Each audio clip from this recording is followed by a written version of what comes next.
Welcome to Tales from Lagos once again. The title of our story today is The Last Bus to Ikorodu.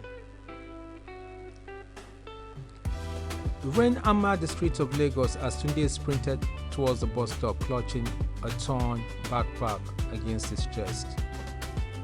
Wait! Yellow downfall bus screeched forward anyway. Passengers laughed as muddy water splashed across his trousers. Tunde stopped running, breathing hard, defeated. Inside his backpack was the only thing he owned that still mattered: a second-hand laptop wrapped in two black nylon bags. And if he didn't reach Ikorodu before midnight, he would lose everything.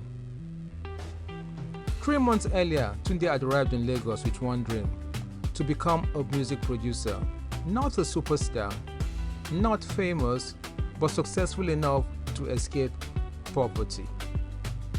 He rented a tiny room no bigger than a storage closet and spent every night making beats on his old laptop while generators growled outside his window. Afrobeat, amapiano, street up. He uploaded songs online constantly, nobody listening, but still he kept producing. Because in Lagos, quitting was a luxury poor people could not afford. Now he's still stranded in heavy rain with only 1,500 naira left. His phone battery blinked red, 1%. Then a message appeared from an unknown number. Your beat is fire, need to meet tonight, big opportunity. Tunde stared at it. Later that week, he had randomly sent one of his instrumentals to dozens of artists and DJs online, but most of them ignored him. But one person responded, a rising artist named Rex Vibe. The meeting location, Ikorodu, 11:30 p.m. tonight.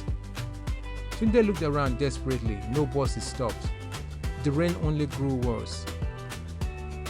Suddenly, headlights flashed beside him, an old tricycle, Keke Napep. The driver leaned out. Where you they go? Ikorodu, replied Tunde. The driver laughed loudly. This rain brought an expensive trip. Tunde checked his wallet, not enough money.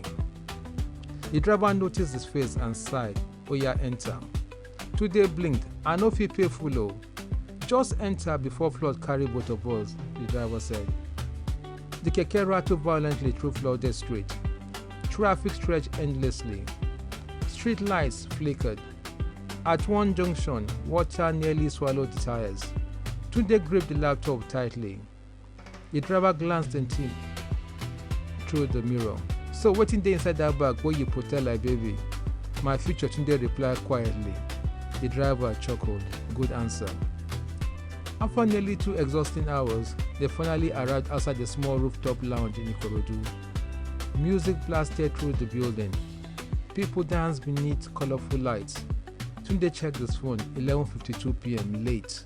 His heart sank. He climbed the stairs anyway. At the rooftop entrance, a huge bouncer blocked him immediately. Invitation. I'm here to see Rex Vibe. The bouncer looked at Tunde so close and laughed. Everybody wants to see Rex Vibe. Before Tunde could speak again, a voice shouted from behind, wait, that's him. A man wearing sunglasses and diamond chains stepped forward, Rex Vibe himself. You made that beat called Midnight in Lagos. Tunde nodded nervously. Rex Vibe grinned. Guy, that beat's mad. Inside the lounge, the artist played Tunde's instrumental through giant speakers. The rooftop exploded with energy. People screamed and danced, recorded videos. Even the DJ shouted, who produced this? For the first time in his life, Tunde heard the crowd react to something he created. Not pity, not rejection, real excitement. Rex Vibe leaned closer. I want 3 more beats. We go walk together. Tunde nearly stopped breathing. Hours later, just before dawn, Tunde stood outside the lounge staring at the Lagos skyline. The rain had stopped. Cool air moved through the city. His phone buzzed again. Bank alert. Advance payment received. Tunde laughed out in disbelief. The cab driver's voice echoed in his head. Waiting there inside our bar. He smiled softly. My future. And for the first time since arriving in Lagos, it finally felt like the future had answered back.